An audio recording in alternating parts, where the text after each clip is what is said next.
Recommandations au micro de Papa Madoussi. Sur ces 10 dernières années, chaque fois il y a 2 ou 3 mois de grève, soit c'est les enseignants, soit c'est les élèves, ce qui vous fait pour chaque 3 ans une année perdue. Ce qui fait que sur un cycle, pour un élève qui rentre à l'école pour aller du primaire à l'université, qui doit faire 13 ans ou 14 ans dans le système, il aura perdu 4 ans, ce qui est l'équivalent de 2000 milliards de dollars. Ce que l'étude nous montre, c'est que le cas du Sénégal est très spécifique. Au Sénégal, il est très difficile de trouver un autre pays qui a la même structure de financement. Et je pense que ça, c'est ce qui explique les difficultés que l'État a par rapport aux revendications de certains des syndicats. Au lieu de donner des bourses gratuites, ça pourrait être des prêts aux étudiants. Ça se fait dans beaucoup de pays. Nous tous, nous avons été à l'université. Moi, aujourd'hui, j'ai fait mes études. Et voilà, je pourrais quand même retourner la bourse que j'avais reçue pour que ça serve à financer un autre jeune frère ou petite sœur.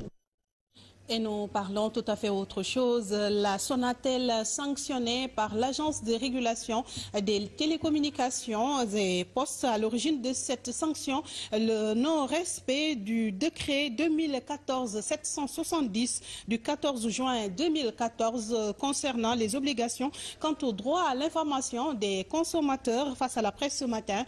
Le directeur général de l'ARTP est revenu largement sur ce dossier, Abdou Karim Sall, que je propose de suivre au micro de Mambé Ndiaye.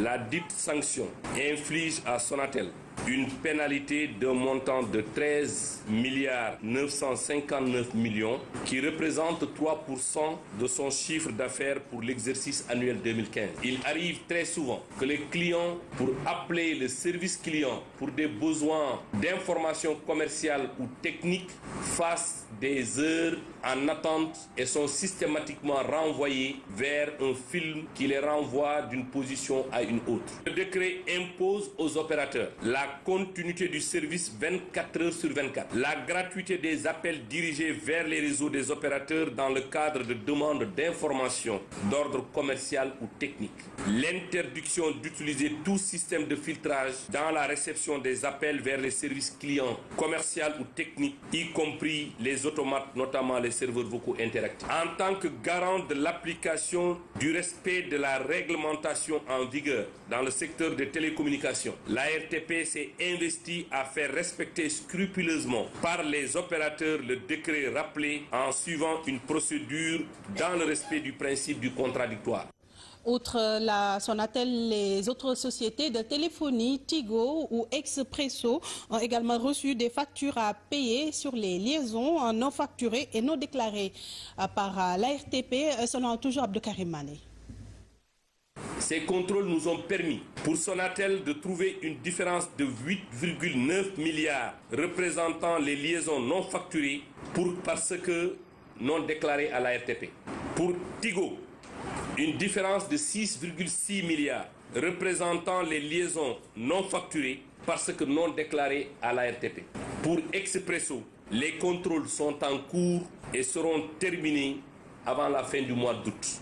Des factures complémentaires correspondantes au montant indiqué ci-dessus ont été envoyées aux opérateurs pour règlement. Ceci n'a rien à voir avec la sanction qui a été infligée à Orange suite au manquement par rapport aux dispositions du décret.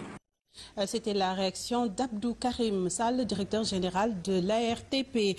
Promotion et développement de l'activité monétique. Le Sénégal abrite le 5e salon du genre. Pour cette année, le thème retenu est le mobile money et le mobile banking, vecteur de l'inclusion financière et de la bancarisation en Afrique. Défis et perspectives. L'occasion a été saisie par le président du groupement interbancaire monétique de l'Union économique et monétaire ouest africaine de lancer un appel pour une réglementation du secteur assailli de plus en plus par la prolifération du mobile banking. Compte rendu à Fatoumata Rougui Saho Ousmane Dem.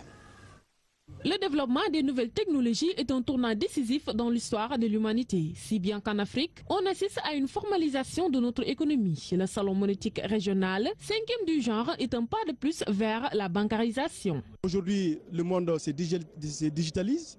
Et les solutions monétiques doivent permettre aujourd'hui à nos économies, notamment les économies des pays membres de l'UEMOA, de renforcer et de poursuivre leur chemin de la croissance. Cependant, le continent doit faire face à de nombreux défis. Le défi pour l'Afrique, c'est d'assurer l'inclusion financière. On ne peut pas assurer un développement cohérent. On ne peut pas harmoniser le développement dans un pays si 80% des citoyens sont exclus du système financier.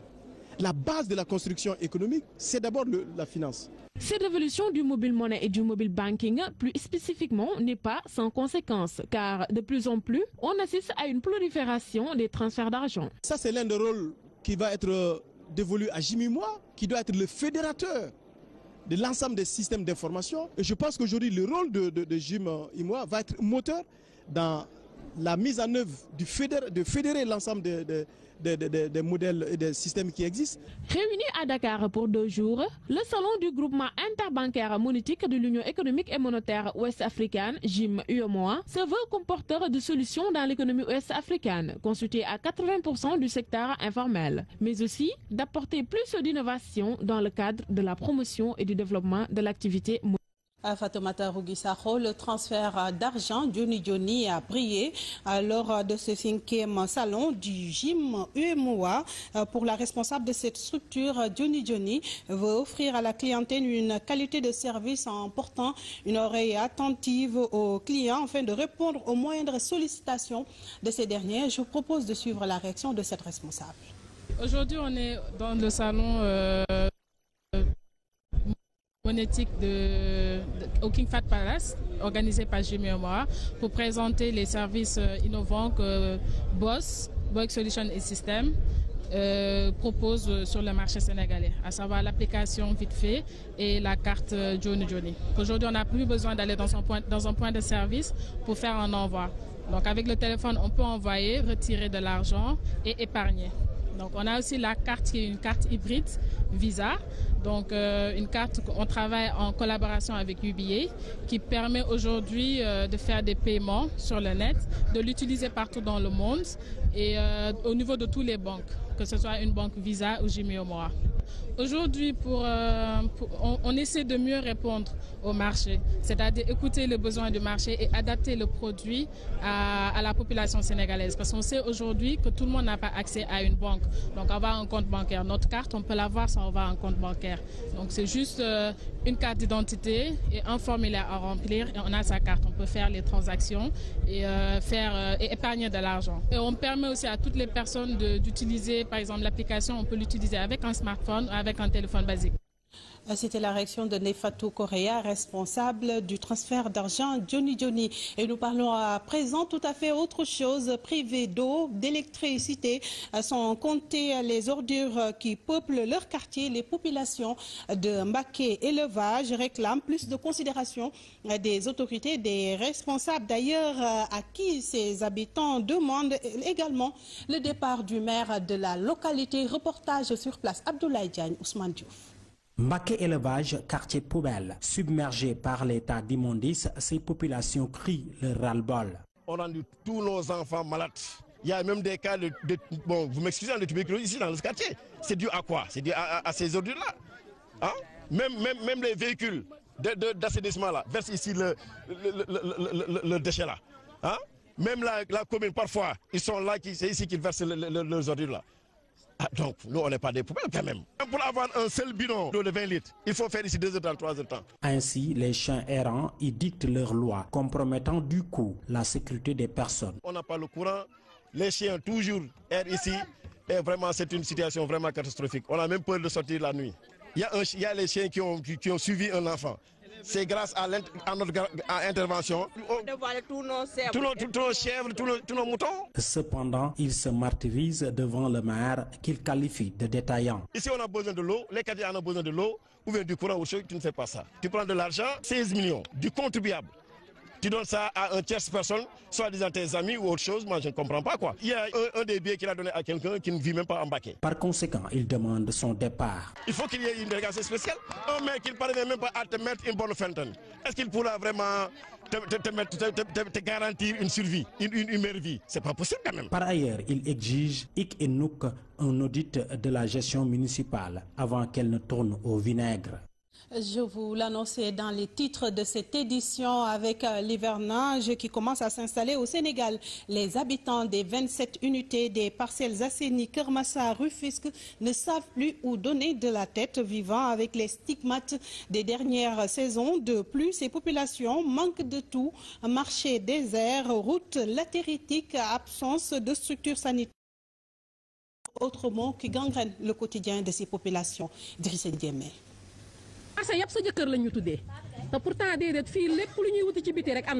Voici le marché dont parle cette commerçante. À peine quelques étals, alors que ce marché de l'unité 22 est censé couvrir toutes les Parcelles Assainies de Keur Massar Rufisque. Mais force est de constater que tel n'est pas le cas.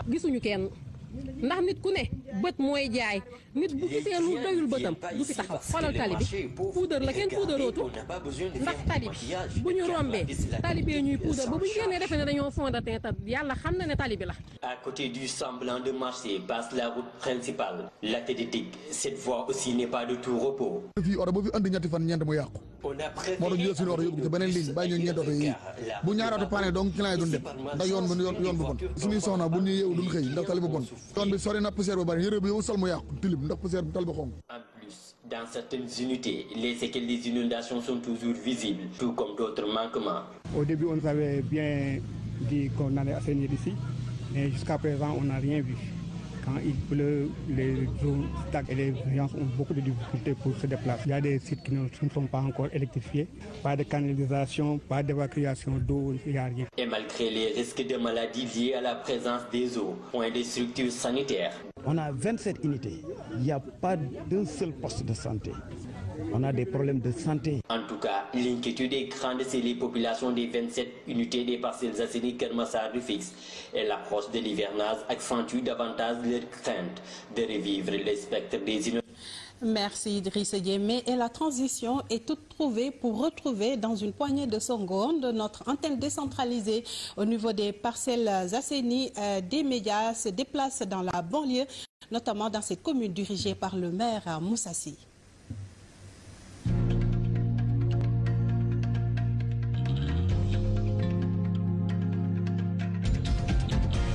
Bonsoir, des médias dans ma ville, c'est reparti et cette fois-ci c'est au tour des Parcelles Assainies où nous allons passer 3 jours et à l'occasion un journal a été consacré à la localité et ce soir nous sommes au rond-point Casbah.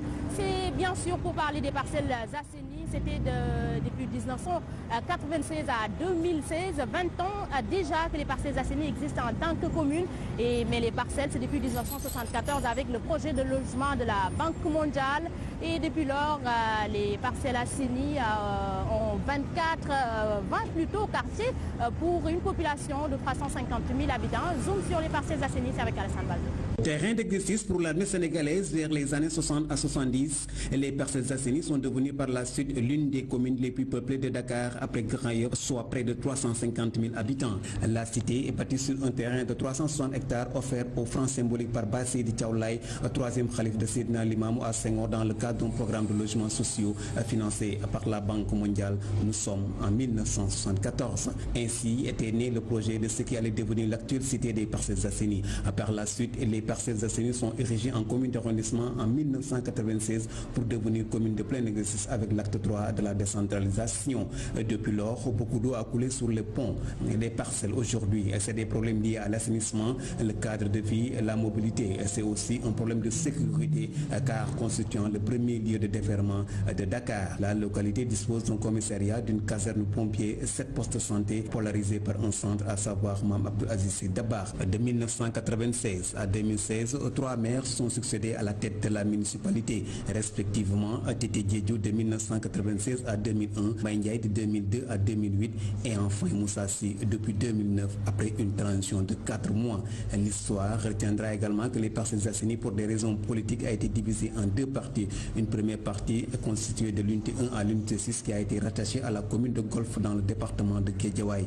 Le reste, à savoir l'unité 7 à l'unité 26 ainsi que les HLM Grand Médine constitue aujourd'hui la commune des Parcelles Assainies. Une situation qui fait l'objet aujourd'hui de beaucoup de polémiques tant auprès des politiques que des populations qui ne savent plus réellement sur quel pied danser.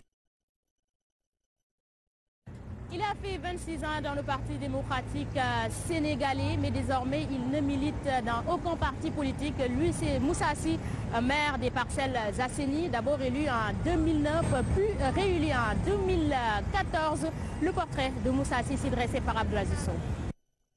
C'est à Dakar, plus précisément à Dieuppeul, le 19 novembre 1970, que son nom a été soufflé dans son oreille une semaine après sa naissance. Moussa Sy, un politique, est né. Je fus responsable du PDS, militant et responsable pendant 26 ans, jusqu'en 2012. Et ensuite, depuis 2012 à aujourd'hui maintenant, je ne milite dans aucun parti politique.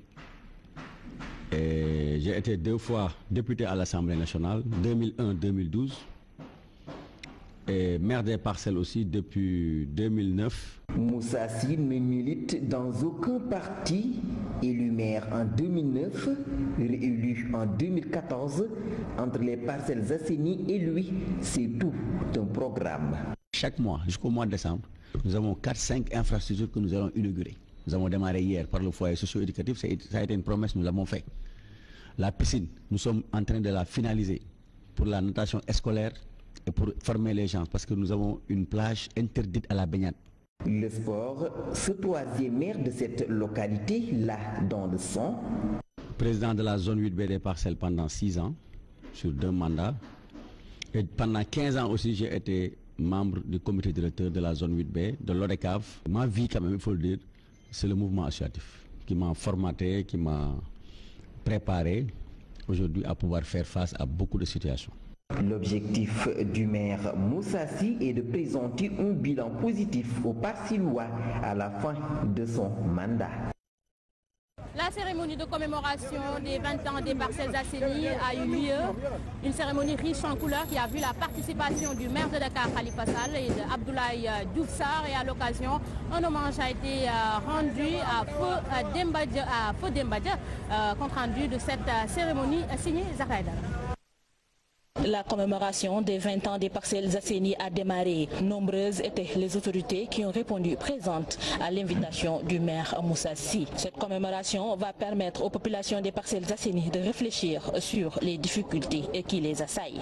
Permettez-moi également de remercier tout particulièrement M. Abdoulaye Diouf Sarr, ministère de la Gouvernance locale, du développement et de l'aménagement du territoire, qui, malgré son emploi du temps chargé, a accepté de répondre à notre invitation. Ces journées que nous organisons vont être pour nous l'occasion de remonter l'histoire de notre commune depuis sa création, de faire l'état des réalisations effectuées à ce jour, de réfléchir et imaginer ensemble à son futur.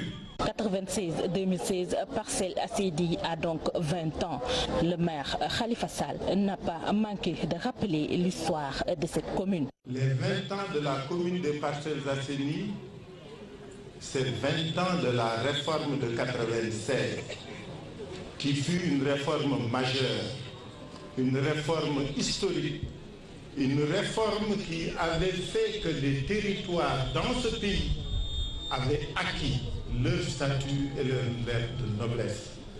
Dans la cérémonie, le foyer socio-culturel qui porte le nom de Feu Cheikh Dembadja a aussi été inauguré, ce qui est pour sa famille un grand geste de reconnaissance. C'est avec beaucoup d'émotion que nous avons procédé tout à l'heure à l'inauguration de ce foyer socio-culturel Cheikh Dembadja.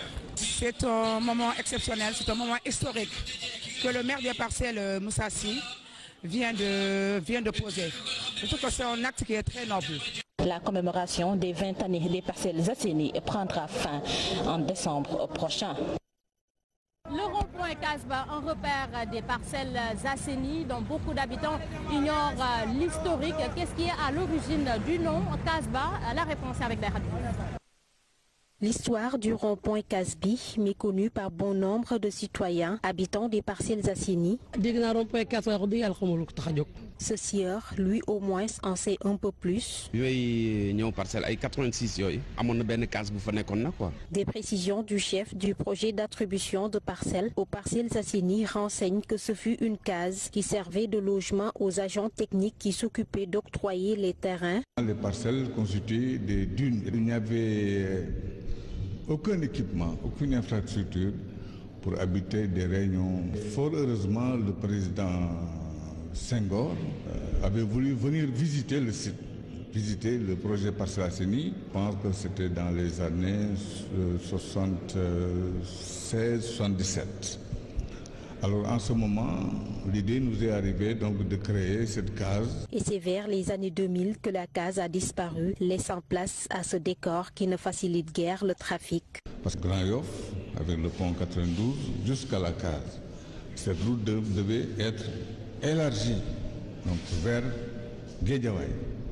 Mais malheureusement, l'État a implanté la société, les terrains ont été attribués à la société Amont. Inaugurée en 1977 par le président Léopold Sédar Senghor, aujourd'hui la case n'existe plus. Et le rond-point qui sert de repère et qui porte le nom est en réhabilitation.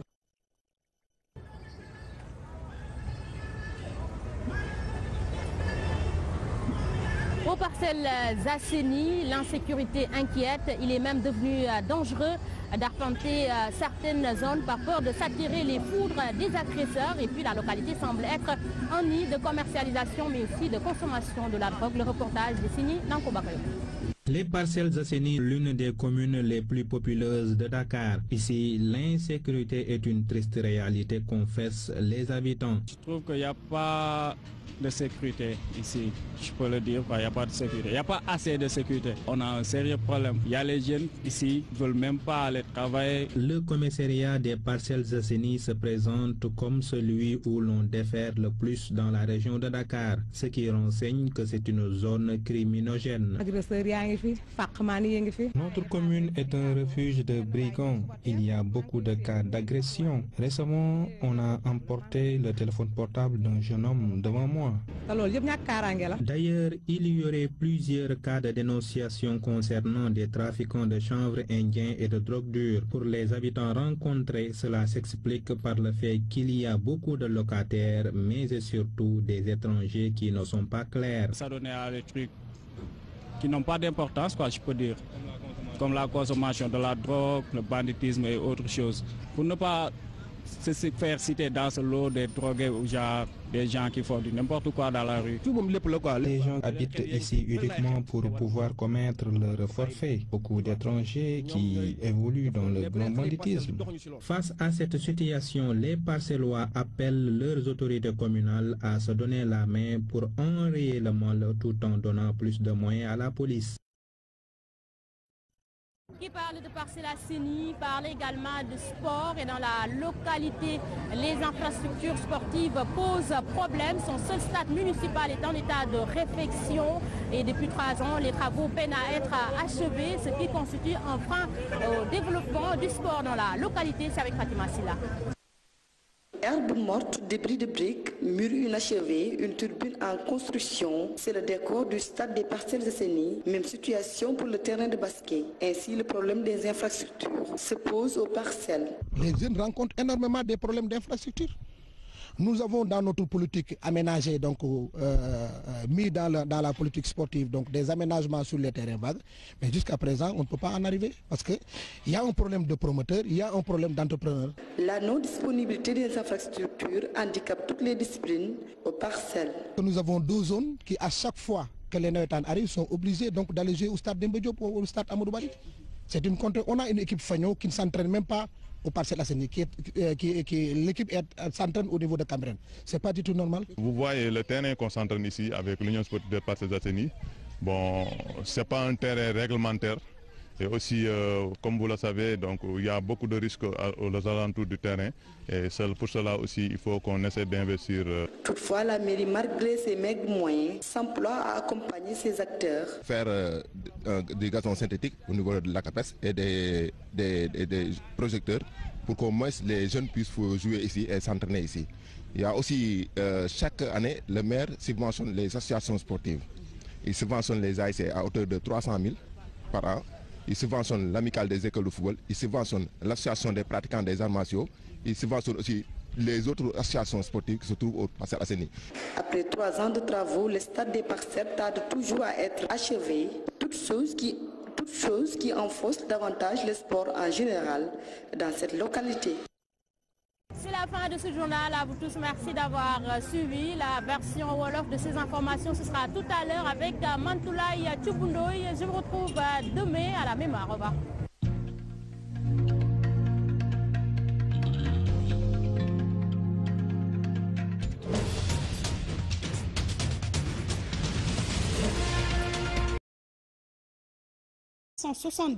Du 14 juin 2014 concernant les obligations quant au droit à l'information des consommateurs face à la presse ce matin. Le directeur général de l'ARTP est revenu largement sur ce dossier, Abdou Karim Sall, que je propose de suivre au micro de Mambé Ndiaye. La dite sanction inflige à Sonatel une pénalité d'un montant de 13 959 millions qui représente 3% de son chiffre d'affaires pour l'exercice annuel 2015. Il arrive très souvent que les clients, pour appeler le service client pour des besoins d'information commerciale ou technique, fassent des heures en attente et sont systématiquement renvoyés vers un film qui les renvoie d'une position à une autre. Le décret impose aux opérateurs la continuité du service 24 heures sur 24, la gratuité des appels dirigés vers les réseaux des opérateurs dans le cadre de demandes d'information d'ordre commercial ou technique, l'interdiction d'utiliser tout système de filtrage dans la réception des appels vers les services clients, commercial ou techniques, y compris les automates, notamment les serveurs vocaux interactifs, en tant que garant de l'application du décret.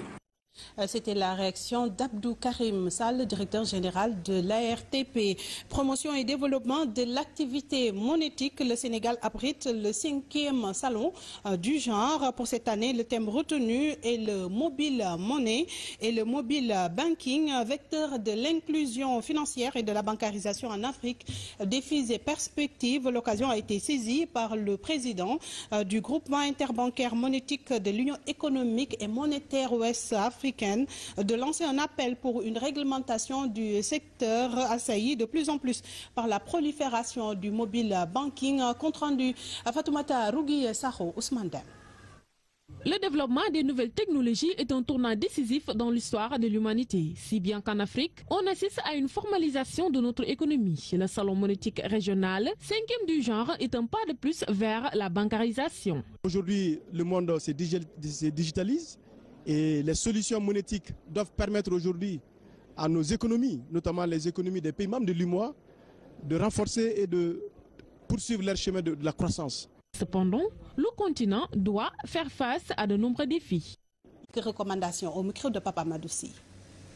Sur ces 10 dernières années, chaque fois il y a 2 ou 3 mois de grève, soit c'est les enseignants, soit c'est les élèves, ce qui vous fait pour chaque 3 ans une année perdue.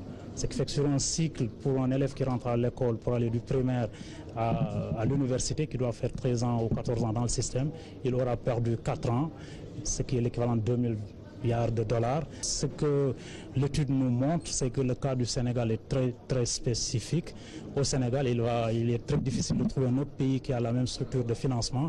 Et je pense que ça, c'est ce qui explique les difficultés que l'État a par rapport aux revendications de certains des syndicats. Au lieu de donner des bourses gratuites, ça pourrait être des prêts aux étudiants. Ça se fait dans beaucoup de pays. Nous tous, nous avons été à l'université. Moi, aujourd'hui, j'ai fait mes études. Et voilà, je pourrais quand même retourner la bourse que j'avais reçue pour que ça serve à financer un autre jeune frère ou petite sœur. Et nous parlons tout à fait autre chose. La Sonatel sanctionnée par l'Agence de régulation des télécommunications et postes. À l'origine de cette sanction, le non-respect du décret 2014-700. Du respect de la réglementation en vigueur dans le secteur des télécommunications, l'ARTP s'est investie à faire respecter scrupuleusement par les opérateurs le décret rappelé en suivant une procédure dans le respect du principe du contradictoire. Outre la Sonatel, les autres sociétés de téléphonie, Tigo ou Expresso, ont également reçu des factures à payer sur les liaisons non facturées et non déclarées par l'ARTP, selon toujours Abdou Karim Mané. Ces contrôles nous ont permis, pour Sonatel, de trouver une différence de 8,9 milliards représentant les liaisons non facturées parce que non déclarées à l'ARTP. Pour Tigo, une différence de 6,6 milliards représentant les liaisons non facturées parce que non déclarées à l'ARTP. Pour Expresso, les contrôles sont en cours et seront terminés avant la fin du mois d'août. Des factures complémentaires correspondantes au montant indiqué ci-dessus ont été envoyées aux opérateurs pour règlement. Ceci n'a rien à voir avec la sanction qui a été infligée à Orange suite au manquement par rapport aux dispositions. Le défi pour l'Afrique, c'est d'assurer l'inclusion financière. On ne peut pas assurer un développement cohérent. On ne peut pas harmoniser le développement dans un pays si 80% des citoyens sont exclus du système financier. La base de la construction économique, c'est d'abord la finance. Cette révolution du mobile money et du mobile banking, plus spécifiquement, n'est pas sans conséquences, car de plus en plus, on assiste à une prolifération des transferts d'argent. Ça, c'est l'un des rôles qui va être dévolu à Jim Imoa, qui doit être le fédérateur de l'ensemble des systèmes d'information. Et je pense qu'aujourd'hui, le rôle de Jim Imoa va être moteur dans la mise en œuvre de fédérer l'ensemble des modèles et des systèmes qui existent. Réuni à Dakar pour 2 jours, le salon du groupement interbancaire monétique de l'Union économique et monétaire ouest-africaine, JIM UEMOA, se veut comme porteur de solutions dans l'économie ouest-africaine, constituée à 80% du secteur informel, mais aussi d'apporter plus d'innovation dans le cadre de la promotion et du développement de l'activité monétaire. À Fatoumata Rougissaho, le transfert d'argent Johnny a brillé lors de ce 5e salon du JIM UEMOA. Pour la responsable de cette structure, Johnny